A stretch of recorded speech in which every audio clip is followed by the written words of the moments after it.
After struggling to get wins the past 2 years, we had one goal this season, and that was to win the Sun Belt. Even though we were projected to finish mid-table, we had a young and talented offense, and they wanted to start off the season with a win at home against Toledo. So Mark Fuller hooked up with Leon Houghton Jr. on the opening drive. Unfortunately, our defense didn't come to play, and we were in for a long game. On the last play of the first quarter, Mark Fuller found Isaiah Kegley in the end zone, but with 2 minutes left in the half, we lost our lead. However, it took no time for the Dukes to respond right back, and we were in a shootout against the Rockets. Mark Fuller was asserting his dominance all over their defense, and he found Sean Rivero, who made a filthy move and took it all the way to the house to put James Madison up 8 points midway through the third quarter. Rivero had a chance to make another big play and score a second touchdown of the game, but he dropped it and the Toledo cornerback was able to hold on to the ball. Then the Rockets tied it up, so we needed to score again. However, we weren't able to do that, and in overtime, junior cornerback Daquan Finn was giving us all sorts of problems as he ran all over us. But fortunately, Isaiah Kegley was able to respond right back immediately. However, on our next overtime drive, Mark Fuller threw up a jump ball and Sean Rivero didn't come down with it, so we ended up starting the season by losing to Toledo on this touchdown run. It was okay though, because it wasn't a conference loss and we were taking on North Dakota State the following week. They always gave us a good game and a chance to build momentum for the rest of the season. Unfortunately, Mark Fuller continued to throw interceptions against the Bison, so he was going to need to get it together. If he could cut those out of his game, he was set to have an amazing year, and KJ White had a chance to get into the end zone for the first time this season, but he fumbled it. Fortunately, Sean Rivero recovered it for a touchdown, and despite our offense not scoring much, our defense was playing extremely well. They were the reason we would beat the Bison, and senior Julio Amel had an amazing defensive performance. We had some interesting recruiting targets. Comment what position I should play Matt Thomas at, and watch out for Maurice Davis to be the head of our defense. We were playing on a gray field in week 4, and our defense gave up a huge play to Eastern Michigan to start the game. On 4th and goal, they went for it, and unfortunately, they converted. So Mark Fuller immediately responded right back with a laser to Joe Whitmore. He was starting to play really well as he dropped this bomb straight into sophomore Isaiah Kegley's arms, and he caught it in stride to put us up 7. Midway through the second quarter, it was 4th down, but we couldn't get the stop, so they scored a touchdown after that, and we had one goal, score before the half. We got aggressive and went for it on 4th down, and even though Mark Fuller picked it up, he ended up getting injured, and since he was ruled out for the game, it was backup quarterback Billy Atkins' time to shine.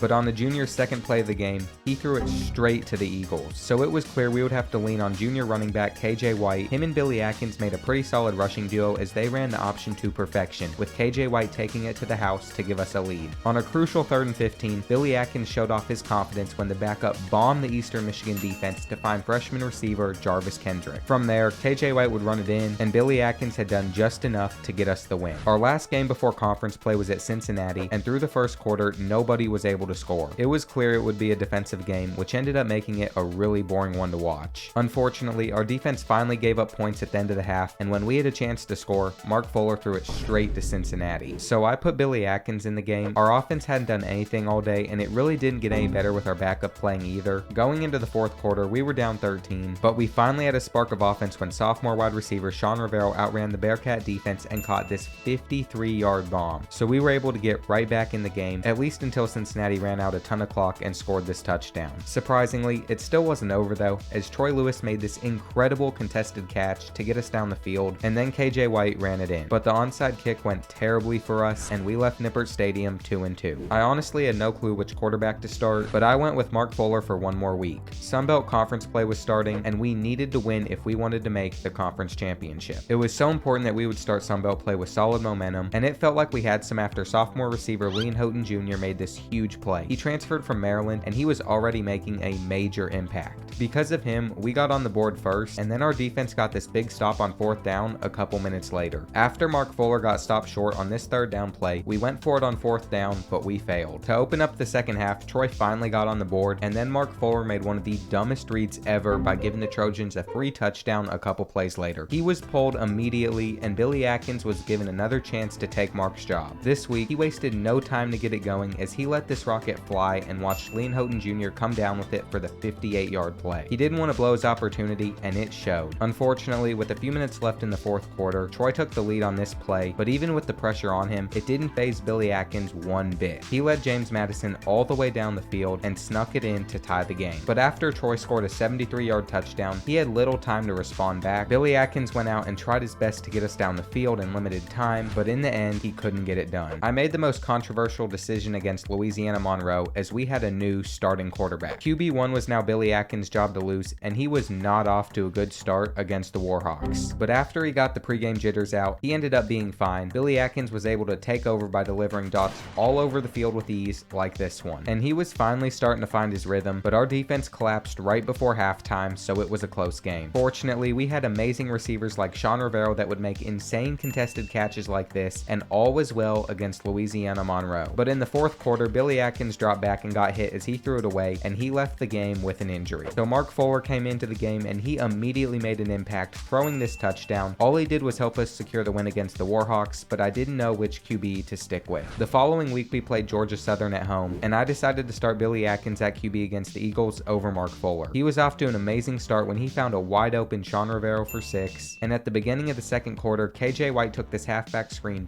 29 yards to the house because of some amazing blocks. I was super proud of our defense when they held Georgia Southern on the goal line with this stop, which forced them to take 3. We were going to have to score right before the half, but Billy Atkins lost the ball on this sack, and Georgia Southern got within 5. Midway through the third quarter, our defense finally gave up a touchdown, and they even let the Eagles get the 2-point conversion off the read option. To open up the fourth, Billy Atkins threw it right at the Georgia Southern safety, but he got us the lead when he connected with Lean Houghton Jr. to put us up 4. Niki Meredith could have ended the game with this interception, but he dropped it, and then on 4th and 4, somehow the Georgia Southern running back was able to evade tackle after tackle to pick up the first down. But our defense held strong and stopped the Eagles' last attempt to take us down, so we left with the win. Marshall was the only team in our division with a better record than us, but we had 3 games before we took them on. We started off down 10 points to Old Dominion, and our offense was really struggling to move the ball, but with a little over a minute left in the half, Billy Atkins and Troy Lewis finally figured out how to get the rock moving, and that play ended up leading to our first touchdown of the game when Atkins ran it in. Then freshman kicker Phil Brown tied the game in the third, and by the fourth quarter, the game was still 10-10, but we were moving the ball, and a few plays later, Billy Atkins hit Lean Houghton Jr. in the back of the end zone to give us a lead. KJ White put the Monarchs out of reach with this touchdown run, and we won another game. The next week, we hosted Coastal Carolina, and it was by far Billy Atkins' best game yet. He was dotting up the opposing defense all throughout the first quarter, and we had a 31-point lead early in the second. There was nothing Coastal Carolina could do to stop Billy Atkins in our offense, so he threw one last dot to Jarvis Kendrick, which set a school record for touchdown passes in a game. Even though we won with ease, our defense gave up 38 points, so they would have to play better against Appalachian State. This was the best possible start to a game ever, as freshman cornerback Travis Whitaker took the opening kickoff 102 yards all the way to the house to give us an early lead. Even though we started out on fire, unfortunately, Appalachian State got with 7 on this touchdown run to end the first quarter. With 2 minutes left in the second, we extended our lead back to 14. However, by midway through the third quarter, we were only up 3 until Billy Atkins walked it into the end zone. And he was the sole reason our offense was scoring so easily. Even though our defense didn't play great, they performed better than the previous week, and it was enough to take down the Mountaineers. Plus, we landed some amazing recruits. This was our biggest game of the season, and we had to come out on top to win our division and make the conference championship. KJ White got us off to a great start with this touchdown run, and on the next drive, Billy Atkins hooked up with Troy Lewis. But our defense couldn't hold the Marshall offense forever. With 30 seconds left in the half, KJ White scored again, and we could have taken an 18-point lead on this play, but Isaiah Kegley went back to his freshman days by forgetting how to catch, and then after that, Billy Atkins went back to him, but he underthrew the ball, so it was intercepted, which led to another Marshall touchdown. With a minute and a half left in the game, we still had a 4-point lead, but unfortunately, Grant Wells threw the go-ahead touchdown with 34 seconds left. So Billy Atkins had very little time to get us down the field. He was making the most of every second with throws like this, and sophomore wide receiver Sean Rivero was responsible for the touchdown that would send us to the conference championship. But only if we beat Georgia State, and we weren't off to a great start. However, KJ White responded right back with this 15-yard touchdown run out of the Wildcat formation, and from there, we would run away with the game, so we officially clinched a spot in the conference championship. But first, did I make the right choice at QB? I think so, because Atkins got us where we wanted to be, and it wouldn't have been possible without this receiving core. It was time for the Sun Belt Conference Championship, and we were off to a terrible start against Texas State. However, everything changed when Billy Atkins threw the most perfectly placed ball he's thrown yet, hitting Sean Rivero in stride for a 67-yard touchdown. And just a couple minutes later, we went up 4. But our defense was really struggling to stop Brady McBride and the Bobcats, so Billy Atkins and Sean Rivero did what anybody with a brain would do. Atkins faked out the defense with the same play that worked in the first half, and Rivero ran under the ball, caught it, and took it for 6. That touchdown gave us all the momentum in the world, but Texas State wouldn't go away and let us win. Surprisingly, the Bobcats went for it instead of making it a one-possession game, so we were able to win our first Sun Belt Conference championship. It felt good to bring success to James Madison in just 3 seasons, but we still had to play our bowl game. Clemson's Will Shipley won the Heisman, and our own rusher Mikhail Kamara won the Lombardi. The college football playoffs were set, and Oregon kept their undefeated season alive while Georgia took down Penn State. And then the Bulldogs went on to beat Oregon in the Natty. We were playing in the New Orleans Bowl, and it was set to be a good one against the University of Texas El Paso. Sophomore Isaiah Kegley was getting into the end zone over and over, and there was nobody on the Miners that could stop him. Billy Atkins delivered this beautiful throw to Isaiah Kegley, who took it for a 68-yard touchdown, but our defense couldn't get a stop if their lives depended on it, so Isaiah Kegley was going to have to single-handedly outscore the Miners. And we were just force-feeding him the ball. However, Caleb Holston tied up the game on this play, so it was Billy Atkins' job to lead the team down the field and get us the win. But that's exactly what didn't happen. He got sacked, lost the ball, and all of a sudden, we were in trouble. It didn't matter though, because junior safety Antoine Booth II forced this clutch fumble to get us the ball back, and it was Isaiah Kegley that made multiple big catches to move us down the field and put us in field goal range so freshman kicker Phil Brown could win us our first bowl game. It felt good to have such an amazing season. And lastly, I want to turn $5 into $100 on my weekly college football pick'em, so I had to pick 5 over or unders correctly, and this is what I went with. And I'm pretty confident behind these. I think Stetson Bennett's not going to throw the ball much. On the other hand, I think the Notre Dame quarterback's going to be throwing it a ton.